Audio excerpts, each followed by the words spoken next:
Assalamualaikum warahmatullahi wabarakatuh. Sahabat sehat, selamat bertemu lagi dengan Rumah Akreditasi.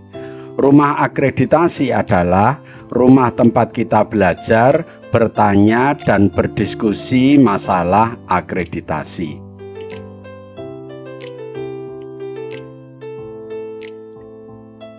Kali ini kita akan membahas tentang kesehatan keluarga ya. Ini merupakan kriteria 2.6.3. Tutorial ini akan dipandu oleh Dr. Yanto, Surveyor FKTP.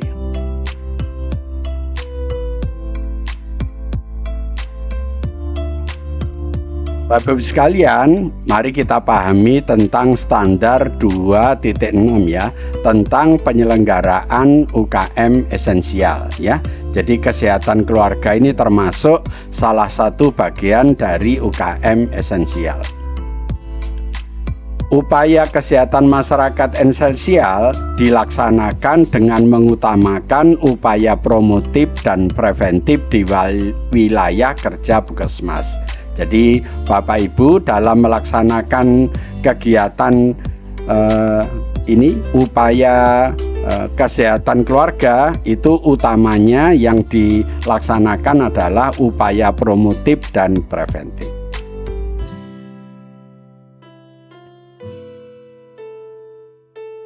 Sedang kriteria 2.6.3 ya, cakupan ini tentang cakupan dan tentang pelaksanaan UKM esensial kesehatan keluarga.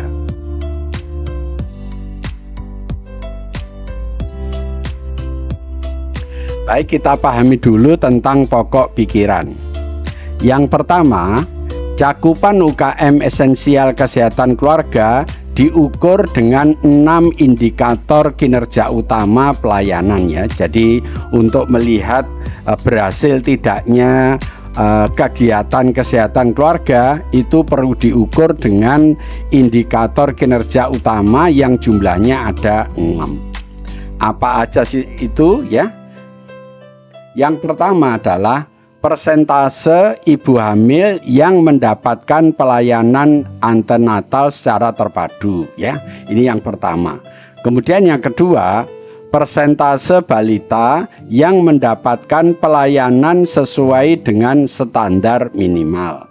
Kemudian yang ketiga, persentase anak usia sekolah dan remaja yang masuk dalam penjaringan kesehatan. Kemudian yang keempat ya, persentase calon pengantin yang mendapatkan screening kesehatan. Kemudian yang kelima, persentase pasangan usia subur (PUS) yang mendapatkan pelayanan kontrasepsi. Dan yang keenam, persentase lanjut usia yang mendapatkan pelayanan kesehatan. Jadi indikatornya itu mulai dari ibu hamil sampai lanjut usia. Jadi ya selama kehidupan manusia. Itu yang merupakan indikator pertama.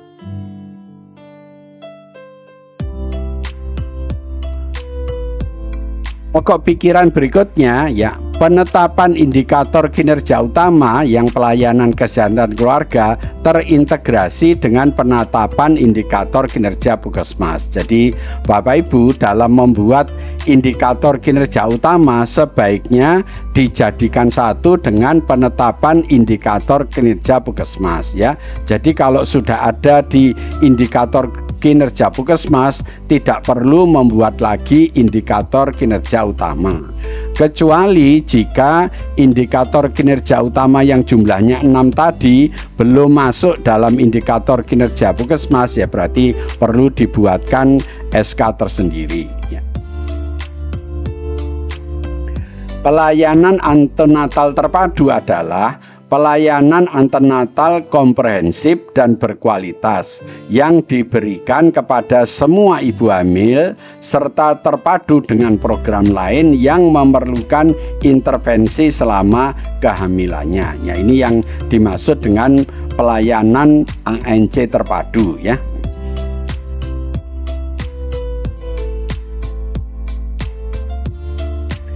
Berikutnya, sasaran pelayanan antenatal adalah seluruh ibu hamil yang ada di wilayah kerja Puskesmas. Jadi Bapak Ibu, sasaran dari pelayanan ANC adalah seluruh ibu hamil ya yang ada di wilayah kerja Puskesmas.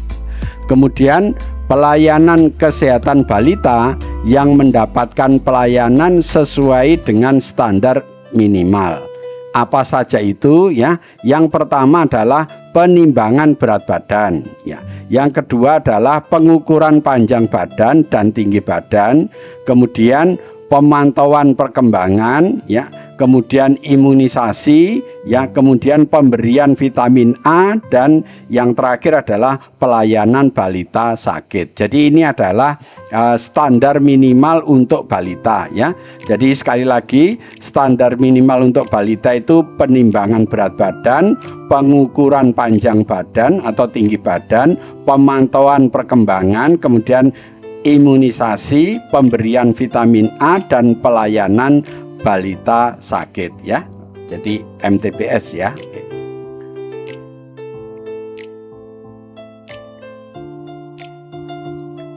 Pokok pikiran berikutnya ya, sasaran pelayanan balita sehat adalah seluruh balita yang ada di wilayah kerja Puskesmas. Jadi nanti kalau ditanya siapa aja, sasaran pelayanan balita sehat adalah seluruh balita yang ada di wilayah kerja Puskesmas. Kemudian yang ketujuh, pelayanan kesehatan anak usia sekolah dan remaja adalah pelayanan kesehatan bagi anak sekolah dan remaja yang dilakukan melalui penjaringan kesehatan dengan pendekatan layanan ramah remaja atau dikenal dengan pelayanan kesehatan peduli remaja atau biasa disingkat dengan PKPR. Jadi bentuk dari pelayanan kesehatan anak usia sekolah dan remaja adalah pelayanan kesehatan peduli remaja atau PKPR.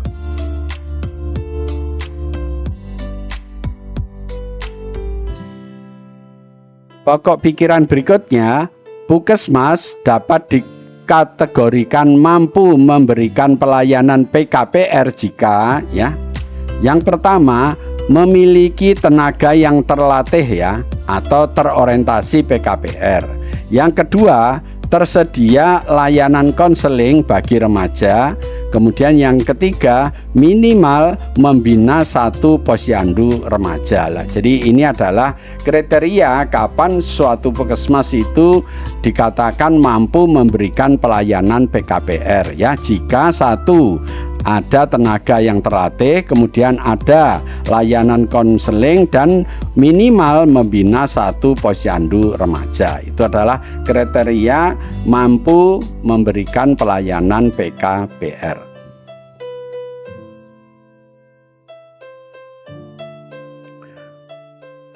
Tenaga yang dimaksud ya, jadi tenaga yang dimaksud dalam PKPR itu apa saja, yaitu tenaga kesehatan yang terdiri dari dokter atau dokter gigi, kemudian bidan ya, kemudian perawat ya, kemudian petugas gizi ya, tenaga kesehatan masyarakat. Ini adalah yang dimaksud tenaga kesehatan dalam PKPR tadi ya.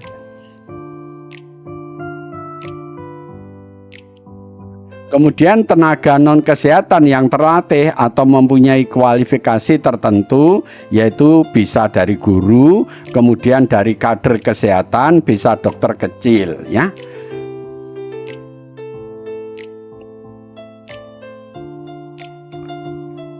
Yang ke-8, penjaringan kesehatan ya, meliputi ya, yang pertama adalah screening kesehatan ya, dilakukan pada peserta didik kelas 1, kelas 7 dan kelas 10, yaitu penilaian status gizi, yang kemudian yang kedua penilaian tanda-tanda vital, kemudian yang C penilaian kesehatan gigi dan mulut, kemudian yang D penilaian ketajaman indera, kemudian yang E penilaian status anemia pada remaja putri kelas 7 dan kelas 10. Ini adalah yang dimaksud penjaringan kesehatan yang berupa screening kesehatan. Jadi kalau Bapak Ibu melakukan screening kesehatan pada kelas 1, kelas 7 dan kelas 10 ya, kegiatannya ini adalah penilaian status gizi, penilaian tanda-tanda vital, penilaian kesehatan gigi dan mulut ya, penilaian ketajaman mata dan penilaian status anemia ya. Ini adalah pelayanan screening kesehatan.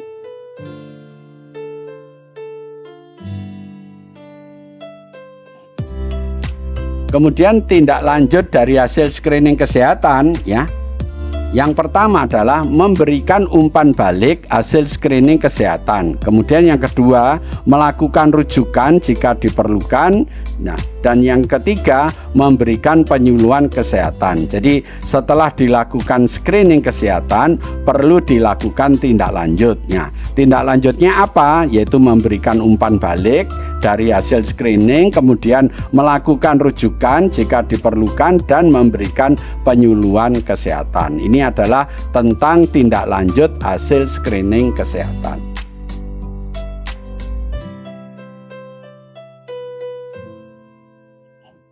Kemudian yang kesembilan, screening kesehatan pada calon pengantin adalah pemeriksaan kesehatan reproduksi ya.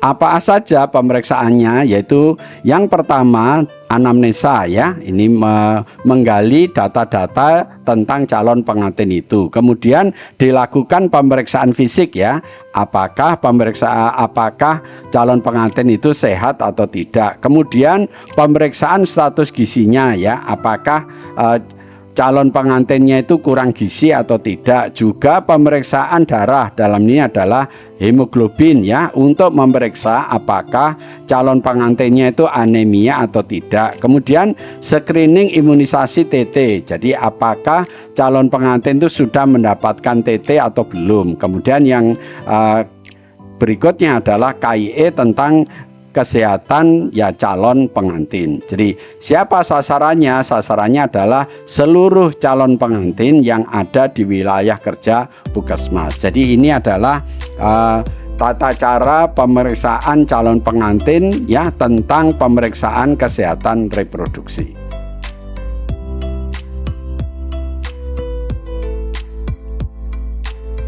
Pokok pikiran berikutnya ya, pelayanan kontrasepsi adalah pelayanan kontrasepsi dengan metode modern ya, meliputi pelayanan konseling, pemasangan dan penanganan efek samping dan rujukan. Jadi pelayanan kontrasepsi tidak hanya pemasangan aja, tetapi juga konseling, juga penanganan efek samping dan rujukan. Jadi pelayanan kontrasepsi di sini adalah lengkap ya untuk para pasangan usia subur. Kemudian yang 11, pelayanan kesehatan usia lanjut meliputi ya screening kesehatan. Apa saja yang perlu diperiksa? Misalnya ini pemeriksaan tekanan darah, pengkajian ya paripurna pengguna layanan geriatri ya, pemeriksaan lab sederhana seperti gula darah, kolesterol dan asam urat. Yang ini biasa dilakukan ya pada posyandu lansia. Kemudian juga dilakukan anamnese perilaku berisiko, pemeriksaan fisik ya, IMT, pengobatan, rujukan ya, dan pemberian buku kesehatan lansia. Siapakah sasarannya? Sasarannya adalah seluruh orang yang lansia yang ada di wilayah kerja Puskesmas. Mari kita lihat slide berikutnya.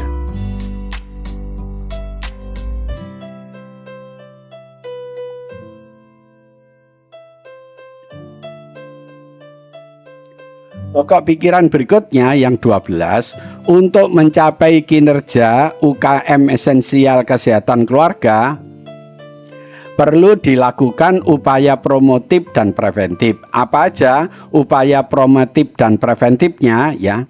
Yang pertama, untuk pelaksanaan kelas ibu hamil dan kelas ibu balita minimal 50% ya, desa 50% desa sudah mempunyai kelas ibu hamil dan kelas ibu balita ya.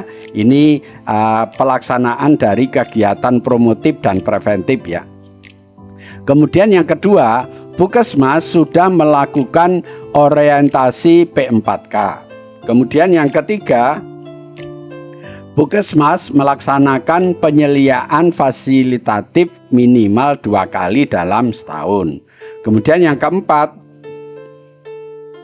peningkatan peran serta dalam pemanfaatan buku KIA melalui pelaksanaan kelas ibu balita, sosialisasi orientasi kader kesehatan, guru PAUD ya, KB, TK, RA dan kelompok BKB ya. Ini adalah pokok pikiran yang ke-12.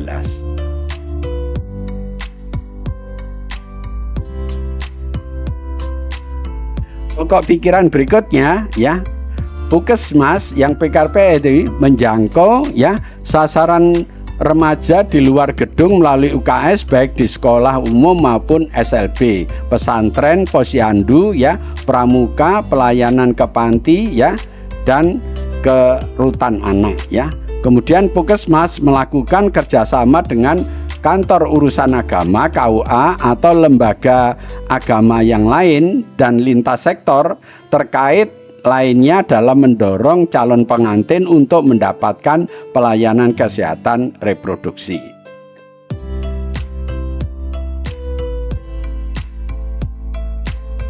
Pokok pikiran berikutnya, Puskesmas ya melakukan kerjasama dengan PLKB ya dalam penyediaan ya alat kontrasepsi ya dan peningkatan minat masyarakat dalam pelayanan kontrasepsi. Kemudian yang ke-8, Puskesmas melakukan pelayanan kesehatan reproduksi yang berkualitas bagi calon pengantin dengan penyediaan sumber daya dan sarana prasarana untuk melakukan KIE dan screening kesehatan.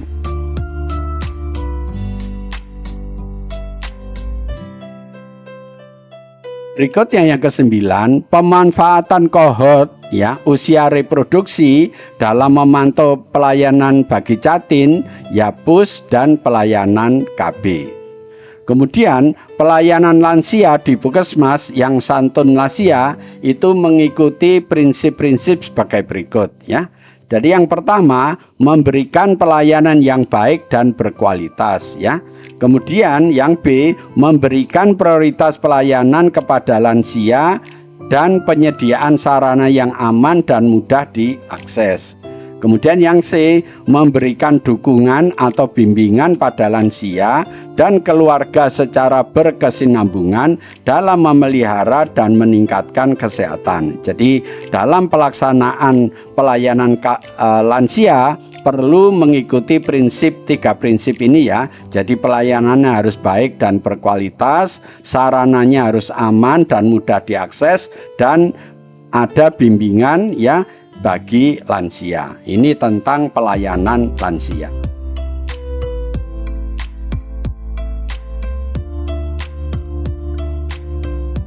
Berikutnya, melakukan pelayanan secara proaktif ya, melalui kegiatan pelayanan di luar gedung. Kemudian berikutnya, melakukan koordinasi dengan lintas program dengan pendekatan siklus hidup ya. Kemudian yang F, dan melakukan kerjasama dengan lintas sektor atau organisasi kemasyarakatan maupun dunia usaha dalam rangka meningkatkan kualitas hidup lansia. Jadi ini adalah lanjutan tentang prinsip-prinsip dalam melaksanakan ya kesehatan lansia.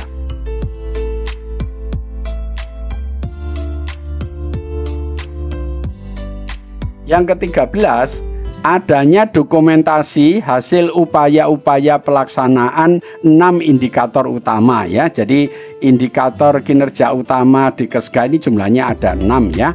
Pelayanan antenatal terpadu, pelayanan kesehatan balita ya, kemudian pelayanan kesehatan remaja ya, kemudian pelayanan kesehatan reproduksi bagi calon pengantin dan pelayanan kesehatan lanjut usia. beserta laporannya. Dan yang ke-14, adanya hasil evaluasi dari permasalahan kesehatan pelaksanaan UKM esensial kesehatan keluarga yang dituangkan atau ditindaklanjuti melalui RUK Puskesmas. Jadi setiap ada hasil evaluasi, ya hasilnya adalah rencana tindak lanjut, maka rencana tindak lanjut itu perlu dimasukkan dalam RUK Puskesmas. Nah, ini adalah pokok-pokok pikiran dalam pelaksanaan kesehatan keluarga.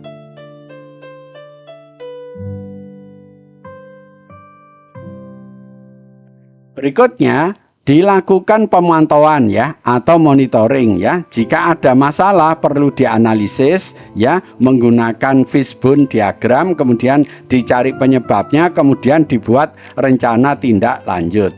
Rencana tindak lanjut dikerjakan, namanya ditindaklanjuti ya terhadap capaian indikator kinerja dan upaya pencapaian kinerja. Jadi dalam kesehatan keluarga ini ya kegiatannya itu perlu dipantau, dianalisis dan perlu ditindaklanjuti. Kemudian yang ke-16, pencatatan dan pelaporan ya esensial kesehatan keluarga baik ya secara manual maupun elektronik itu harus dilakukan secara lengkap, secara akurat, tepat waktu dan sesuai dengan prosedur ya. Jadi dalam melaksanakan pencatatan dan pelaporan harus prinsipnya harus lengkap, harus akurat, harus tepat waktu, tidak boleh terlambat melapor dan sesuai dengan prosedur ya. Pelaporan kepada Kepala Puskesmas dan Dinas Kesehatan ya itu mengacu kepada ketentuan peraturan perundangan yang berlaku ya. Pelaporan kepada Kepala Puskesmas dapat dilakukan secara tertulis atau disampaikan dalam rapat-rapat, baik dalam pertemuan logmin ya atau pertemuan tinjauan manajemen atau pertemuan yang lainnya.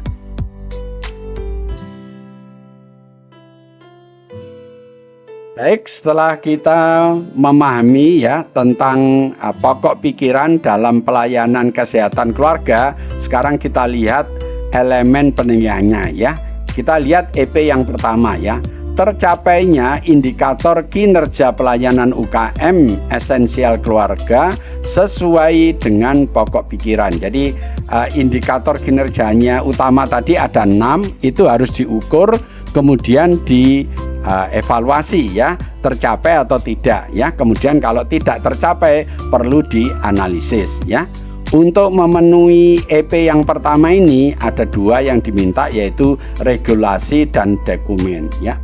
Sekarang kita lihat ya regulasinya apa saja yang diperlukan untuk memenuhi EP yang pertama ini ya. Yang pertama adalah SK Kepala Puskesmas tentang indikator target kinerja ya, yang jumlahnya ada 6 ya, dan itu sebaiknya terintegrasi dengan indikator kinerja Puskesmas ya. Jadi sekali lagi indikator target kinerja Kesga yang jumlahnya 6 itu sebaiknya dijadikan satu dengan indikator target kinerja dari Puskesmas. Ini tentang regulasi, Bapak Ibu harus membuat SK.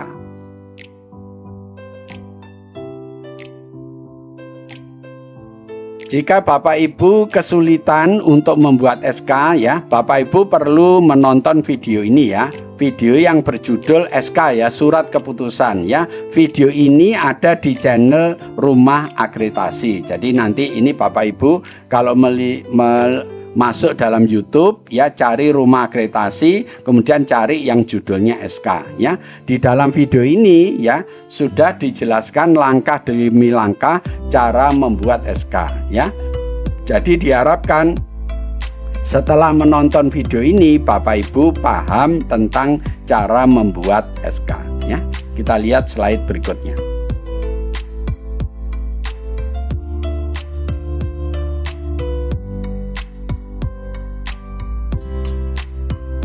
Berikutnya, untuk memenuhi EP yang nomor 1 juga diperlukan dokumen ya.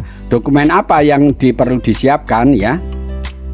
Yang pertama adalah bukti pencapaian target. Jadi Bapak Ibu harus menunjukkan pada surveyor ya, apakah 6 indikator utama itu telah tercapai atau tidak ya. Kemudian bukti analisis. Jadi dari ke-6 indikator utama, kalau ada yang capaiannya tidak tercapai ya, cakupannya kurang dari target, berarti perlu dilakukan analisa.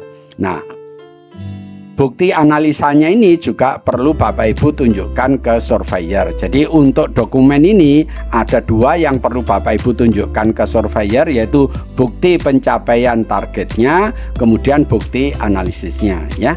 Untuk contohnya bisa Bapak Ibu lihat di slide berikutnya.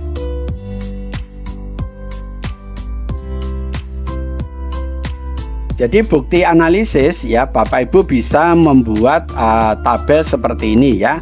Ini kolom nomor ya, kemudian kegiatannya apa ditulis di sini, targetnya berapa ditulis di sini, cakupannya berapa ditulis di sini. Kalau cakupannya ini kurang dari target, maka perlu dianalisa. Isi analisa adalah penyebab dari kurangnya cakupan ini, kemudian dicari penyebabnya menggunakan fishbone diagram.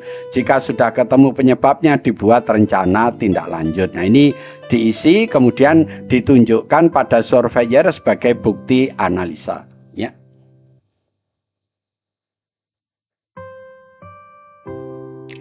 Kemudian yang kedua dilaksanakan upaya-upaya promotif dan preventif ya. Nah, semuanya itu upaya itu harus tertuang di dalam RPK ya. Untuk memenuhi EP yang nomor 2 ini diminta regulasi, dokumen, dan wawancara ya. Apa regulasinya ya? Bapak Ibu harus membuat RPK ya, baik RPK tahunan maupun RPK bulanan yang berisi tentang upaya-upaya promotif dan preventif kesehatan keluarga. Nah, berapa jumlah kegiatannya dibuat KAK. Jadi kalau ini kegiatannya ada 5, berarti KAK-nya juga 5. 1 kegiatan, 1 KAK. Di samping itu Bapak Ibu juga perlu membuat SK ya, SK tentang pelayanan ya UKM di Puskesmas. Kemudian juga SOP ya tentang pelayanan UKM kesehatan keluarga. Jadi untuk memenuhi EP yang kedua dokumen, Bapak Ibu perlu membuat RPK, KAK, SK, dan SOP.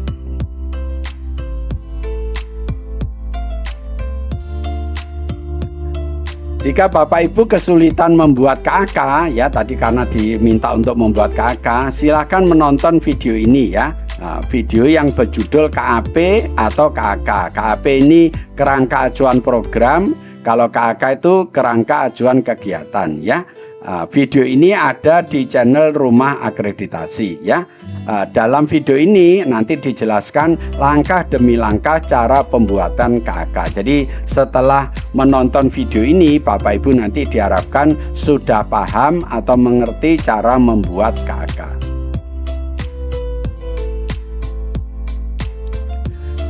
Dan jika Bapak Ibu kesulitan membuat SOP, juga silakan menonton video yang berjudul SOP ya, Standard Operational Procedure ya. Video ini ada di channel Rumah Akreditasi ya. Silakan dicari di channel Rumah Akreditasi, kemudian cari SOP. Nah, setelah Bapak Ibu menonton, nanti di sini akan dijelaskan langkah demi langkah cara pembuatan SOP.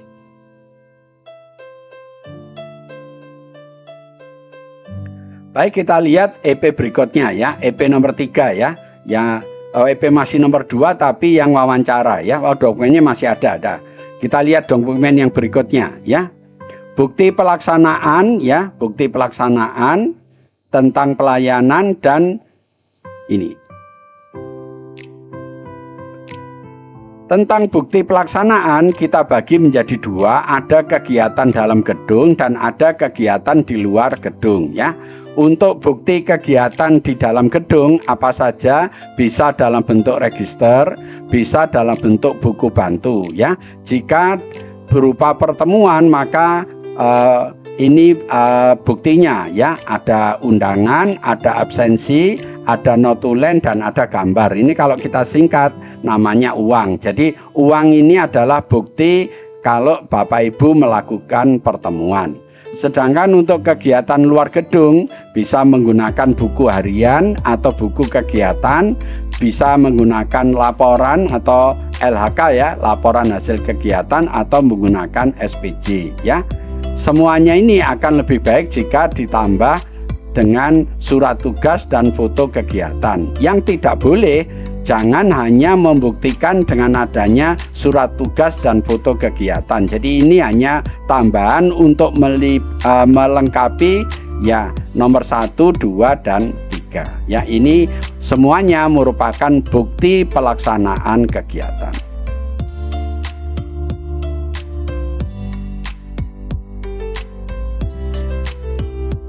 Berikutnya tentang wawancara ya. Di EP nomor 2 juga ada wawancara. Siapa yang diwawancarai? Yaitu PJ UKM, koordinator dan pelaksana kesehatan keluarga. Diwawancarai tentang apa? Yaitu penggalian informasi tentang pelayanan kesehatan keluarga. Jadi nanti surveyor akan menanyakan pada PJ, koordinator dan pelaksanaan tentang apa saja yang dilakukan dalam menyelenggarakan pelayanan kesehatan keluarga. Kalau bisa dijelaskan dengan baik, nanti wawancara ini akan diberi nilai baik.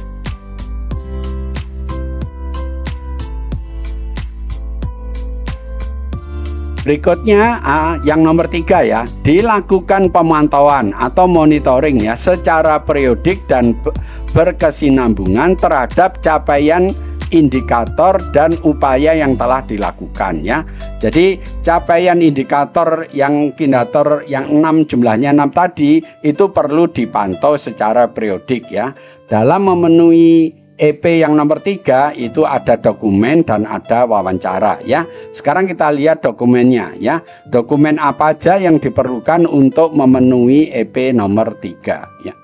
Yang pertama, Bapak Ibu harus membuat jadwal, yaitu jadwal kapan dilakukan pemantauan atau monitoring. Kemudian berikutnya adalah hasil pemantauan dan hasil analisisnya. Jadi dua ini yang Bapak Ibu harus tunjukkan pada surveyor untuk memenuhi EP nomor 3 tentang dokumen. Yang dokumen ya, ada jadwal, ada hasil monitoring dan ada analisis ya. Kita lihat di slide berikutnya untuk contohnya ya. Untuk jadwal pemantauan, Bapak Ibu bisa membuat ya tabel seperti ini. Jadi ini nomor ya 1, 2, 3. Kemudian kegiatannya apa? Kegiatan yang mau dimonitoring itu ya, kegiatan KESGA yang mau dimonitoring. Kemudian dimonitoring bulan apa? Bulan 1, 2, 3 sampai 12 ya. Kalau dilaksanakan bulan 3 berarti di sini yang dikasih tanda, dikasih warna ya. Kalau dilaksanakan bulan Juli berarti yang di sini ini yang dikasih tanda gitu ya. Kemudian yang kedua apa? Ya misalnya mau dilaksanakan bulan Februari berarti ini dikasih warna ya. Ini adalah tentang jadwal pemantauan.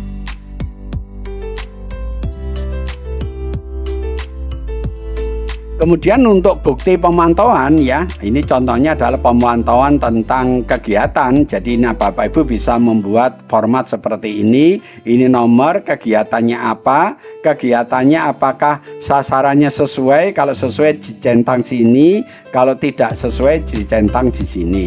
Waktu penyelenggaraan sesuai dicentang sini, kemudian tidak sesuai dicentang sini. Kemudian tempat penyelenggaraan sesuai centang sini, tidak sesuai centang sini. Kalau ada yang tidak sesuai berarti ada masalah, dilanjutkan dengan analisis. Analisis itu terdiri 3 kolom ini ya. Masalahnya apa? Ya misalnya sasarannya tidak tepat atau waktunya tidak sesuai atau tempatnya tidak sesuai, dicari penyebabnya. Penyebabnya dicari dengan fishbone diagram ya. Kalau sudah tahu penyebabnya dibuat rencana tindak lanjut. 2 tabel ini Bapak Ibu tunjukkan kepada surveyor sebagai bukti pemantauan ya.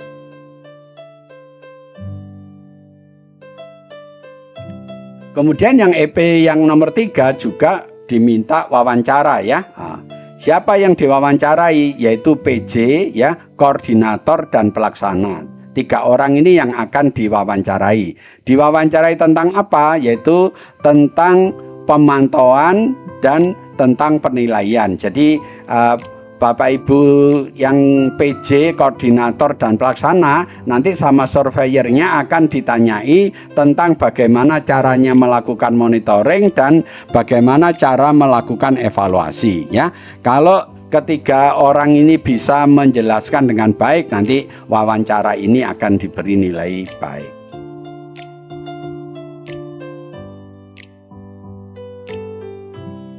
EP berikutnya yang nomor 4 adalah disusun rencana tindak lanjut. Jadi setelah dilakukan monitoring ya, maka hasil dari monitoring itu akan menghasilkan rencana tindak lanjut. Jadi rencana tindak lanjut berdasarkan hasil pemantauan ya. Apa aja yang perlu diperlukan untuk memenuhi EP ini? Yang pertama adalah dokumen ya. Jadi ada dokumen, ada wawancara ya. Dokumennya yang pertama adalah rencana tindak lanjut. Jadi Bapak Ibu harus menunjukkan ke surveyor tentang rencana tindak lanjut. Bagaimana caranya membuat rencana tindak lanjut nanti kita lihat di slide berikutnya. Kemudian rencana tindak lanjut ini kemudian dimasukkan dalam RUK, kemudian dimasukkan di dalam RPK perubahan. Jadi maksudnya begini, jika rencana tindak lanjut itu perlu biaya, itu dimasukkan ke dalam RUK, kemudian jika tidak perlu biaya langsung dimasukkan di RPK perubahan bulan berikutnya ya. Ini tentang penyusunan rencana tindak lanjut. Kemudian yang berikutnya adalah bukti hasil tindak lanjut. Melaksanakan rencana tindak lanjut ini disebut tindak lanjut ya. Untuk pembuatan rencana tindak lanjut ya, kita lihat di slide berikutnya.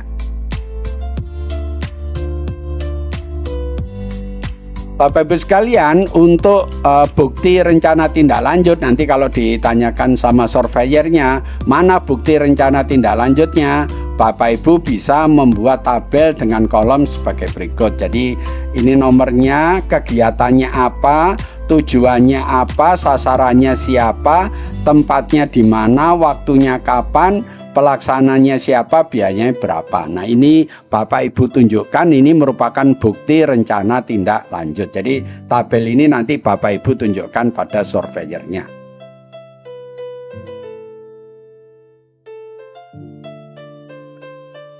Kemudian wawancara ya, yang keempat ini juga minta wawancara. Siapa yang akan diwawancarai? Yaitu PJ ya, PJ UKM, koordinator dan pelaksana kesehatan keluarga. Akan diwawancarai tentang apa? Yaitu tentang bagaimana cara menyusun rencana tindak lanjut. Jadi nanti ketiga orang ini, PJ, koordinator dan pelaksana, akan ditanyai tentang bagaimana caranya membuat rencana tindak lanjut ya kesehatan keluarga. Kalau bisa menjelaskan dengan baik ya nanti akan diberi nilai yang baik ya. Jangan lupa ya, rencana tindak lanjut itu dibuat berdasarkan hasil monitoring.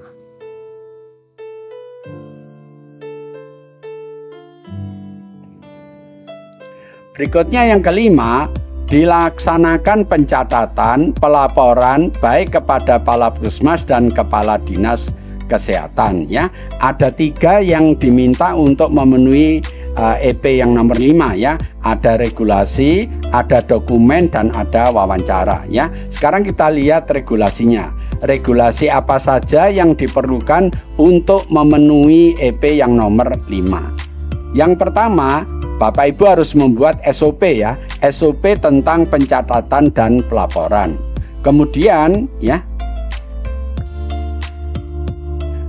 di dokumen yang diperlukan untuk memenuhi EP nomor 5 ya, Bapak Ibu harus menunjukkan bukti pencatatan ya, bukti pencatatan tentang ya pelayanan kesehatan keluarga. Kemudian yang berikutnya adalah bukti pelaporan ya, bukti pelaporan juga tentang pelayanan keluarga. Nanti ada dua, ada bukti pelaporan yang ditujukan kepada Palapusmas dan ada bukti pelaporan yang ditujukan kepada Kepala Dinas Kesehatan ya. Jadi Bapak Ibu sekali lagi harus menunjukkan pada surveyor bukti ini, bukti dokumen ini ya, bukti pencatatan dan bukti pelaporan ya.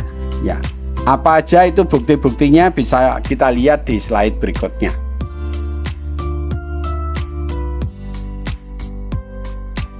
Jadi tentang bukti pencatatan dan pelaporan ini, bukti pencatatan bisa menggunakan kartu ya, misalnya kartu ibu atau kartu anak ya, seperti itu ya. Ini kartu-kartu itu merupakan bukti pencatatan ya, atau berupa register ya, register KIA, register KB dan sebagainya. Register-register ini merupakan bukti pencatatan ya, atau bisa menggunakan buku bantu. Jadi nanti kalau Bapak Ibu ditanya mana bukti pencatatannya, Bapak Ibu bisa menunjukkan kartu, register atau buku bantu kepada surveyornya.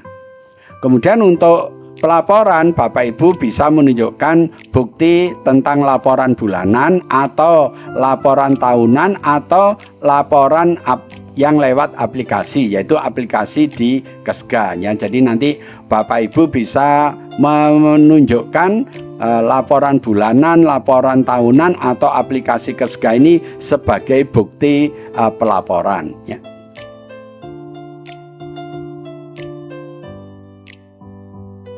Berikutnya untuk EP5 sekarang tentang dokumennya. Tadi regulasi sudah, sekarang dokumennya. Dokumen apa aja yang diperlukan, yaitu ya, pencatatan pelaporan itu mengikuti regulasi saat ini ya. Ya kebetulan saat ini untuk tahun ini belum diberlakukan ya pelaporan secara elektronik ya. Ya, itu semuanya mengikuti ya Kemenkes. Jadi mengikuti aturan yang berlaku ya. Kemudian untuk pencatatan pelaporan lewat elektronik itu misalnya bisa lewat EcoHot atau lewat Siga. Jadi Bapak Ibu yang melaporkan ya lewat aplikasi di kesehatan keluarga itu ada yang namanya EcoHot dan ada yang namanya Siga ya. Saya kira Bapak Ibu sudah paham tentang ini. Nah, nanti untuk membuktikan bahwa ini sudah dikerjakan itu di screenshot atau difoto, kemudian di print, ditunjukkan pada surveyornya. Jenis pelaporan elektronik itu mengikuti pada saat dilakukan survei.